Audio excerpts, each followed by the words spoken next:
মির্জা ফখরুল আওয়ামী লীগারদের বলতেছে নৌকার পাশে ধানের শীষ আছে, আপনারা কেউ হতাশ হবেন না, ধানের শীষ আপনাদের পাশে আছে। ধানের শীষ আর নৌকা এই তো ছিল আমাদের, তাই না? নৌকাটা আর নাই। নৌকার যে কান্ডারি, যে মূল মাঝি, ও নৌকার সবগুলোকে ফেলে দিয়ে পাড়ায় চলে গেছে, ইন্ডিয়া চলে গেছে, ঠিক না?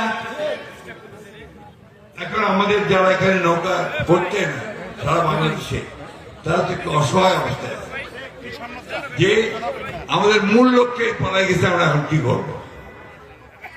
তো সেই জায়গায় আমি আপনাদেরকে এইটুকু আশ্বাস দিতে পারি যে আপনারা কেউ হতাশ হবেন না, ধানের শীষ আপনাদের পাশে আছে, আমরা আপনাদের পাশে আছি।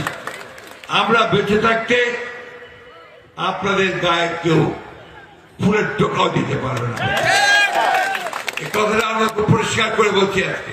এটা যে শুধু বক্তৃতা তা না, দেখেন কইতেছে মাঠের ক্যাম্পেনে যে আমরা আগে নৌকা ছিলাম এখন ধানের শীষ। শুনেন, এটা আমরা অনুরোধ করতেছি ধানের শীষে ভোট দিবেন। এই যে সামনে যে ফেব্রুয়ারিতে ভোট হয়েছে, বুঝেছেন, যেহেতু নৌকা নাই ধানের শীষের সবাই দিবেন। এটা সবাই আপনার ধানের শীষ এখন, আমরা নৌকা ছিলাম, হ্যাঁ এখন ধানের শীষ চলে গেছে। তার মানে ধানের শীষে সিল দিলে ওটা নৌকার যেয়ে পড়বি, ধানের শীষে সিল দিলে ওটা নৌকার যেয়ে পড়বি, আপনি নৌকার সিল মারিচ্ছে। এটা মাথায় রেখেন, এটা মাথায় রেখেন তারা কিভাবে লীগের পুনর্বাসন করতেছে। বিএনপি বুঝতে পারতেছে না যে আওয়ামী লীগ পুরোপুরি অতীত হয়ে গেছে, এটা